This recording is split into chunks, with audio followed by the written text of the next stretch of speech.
Bien, on va maintenant résoudre cet exercice. Bien, on dit, voici les résultats au premier examen de 9 élèves. Détermine les 3 résultats manquants à partir du diagramme de quartile ci-dessous. Bien, je vais commencer par vérifier si les données sont en ordre croissant. Bien, comme ce n'est pas le cas ici, bien, je les ai placées en ordre croissant.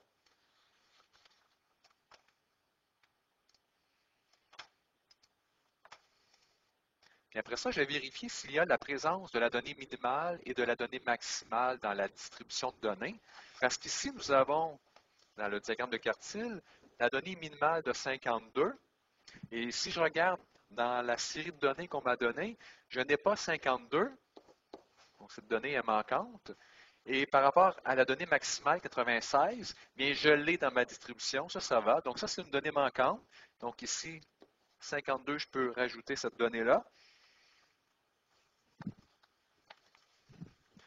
Donc, ça m'en fait une de trouver.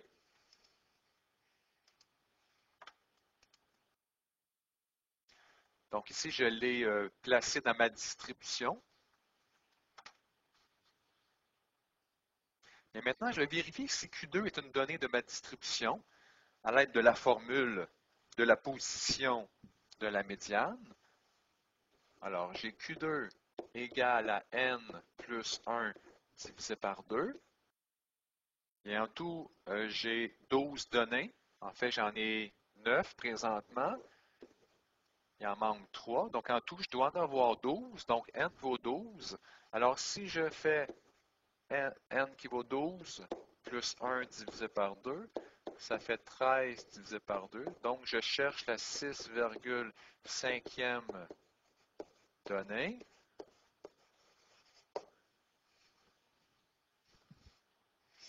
Étant donné que j'obtiens un nombre décimal, bien, je sais que Q2 ne fait pas obligatoirement partie de ma distribution. Bien, Q2 va être obtenu à partir de la moyenne de deux nombres.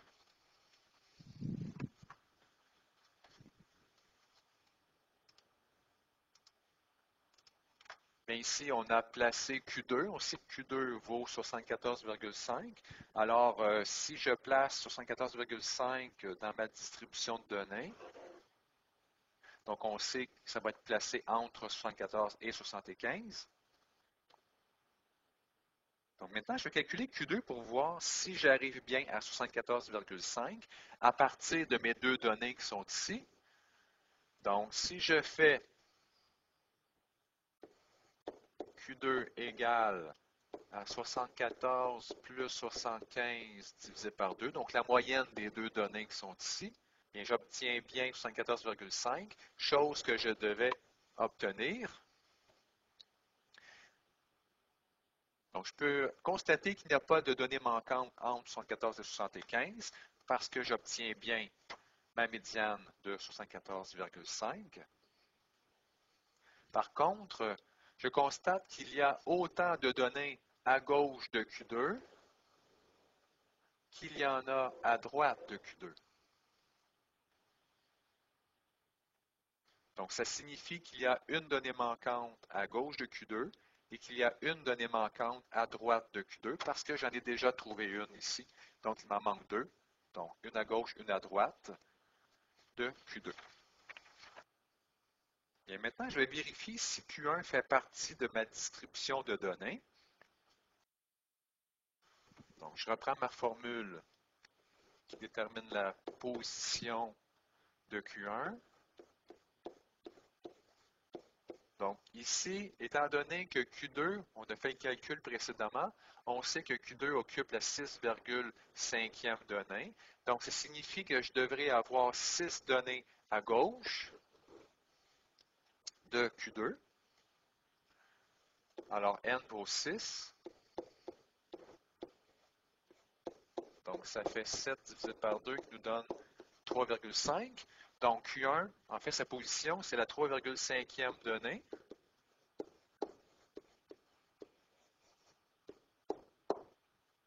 Donc, Q1 ne fait pas partie obligatoirement de ma distribution parce que j'obtiens ici un nombre décimal. Donc, je vais commencer par positionner Q1 qui vaut 63,5. entre 61 et 65. Donc, je peux constater qu'il y a 2 données à gauche de Q1 et qu'il y en a 3 à droite de Q1. Donc, je vais donc mettre la donnée manquante du côté gauche de la ligne bleue, qui est ici, et la remplacer par un X, parce que je sais que la donnée qui me manque, elle est à gauche de Q1, parce que j'en ai juste 2 données, et que j'en ai 3 de l'autre côté, donc à droite. Alors, je vais rajouter mon X du côté gauche.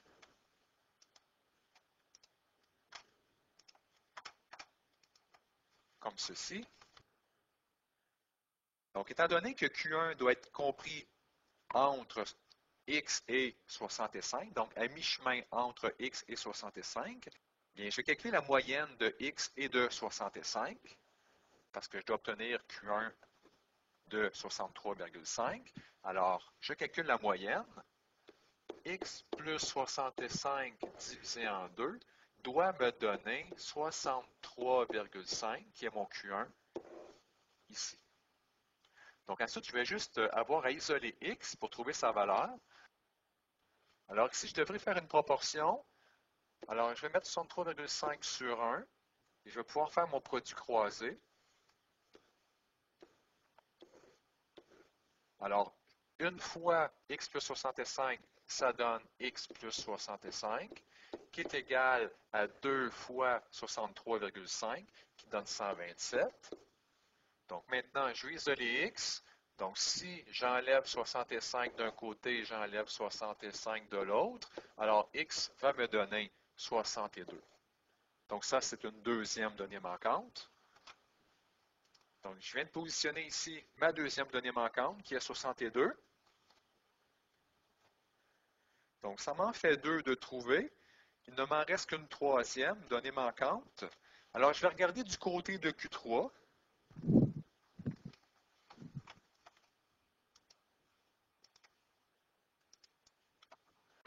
Alors, je vais commencer par vérifier si Q3 est une donnée de la distribution. Donc, Q3 est ici. Alors, est-ce que 86 est une donnée de ma distribution, ici, ou est-ce obtenue par la moyenne de 2 nombres? Étant donné qu'on avait trouvé que Q1 égale la 3,5e donnée de ma distribution, bien, je sais que Q3 va également être la 3,5e donnée de ma distribution à partir de Q2. Donc ici, on sait que Q3 n'est pas une donnée qui va faire partie obligatoirement de ma distribution parce que j'ai obtenu un nombre décimal. Donc ici, j'ai placé mon Q3 entre 84 et 92, car Q3 vaut 86. Et je remarque ici qu'il y a 3 données à gauche de Q3 et qu'il y en a seulement 2 à droite. Bien, je vais donc ajouter la donnée manquante à droite de Q3, comme ceci. Donc, encore une fois, je calcule la moyenne entre 84 et X. Donc, on obtient 84 plus X divisé par 2, qui doit donner 86. Alors, je fais la même chose. Ici, 86, je le mets sur 1. Donc, je vais pouvoir faire mon produit croisé. Donc, une fois 84 plus X, ça donne 84 plus X, qui est égal à 2 fois 86, qui fait 172. Alors, si j'enlève 84 d'un côté, j'enlève 84 de l'autre, alors on obtient que X vaut 88, qui est une donnée manquante.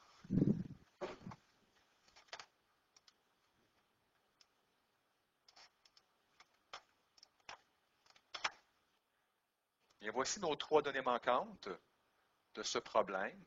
Donc, il faut faire quand même suffisamment d'exercices pour être habilité à faire ce genre de problème.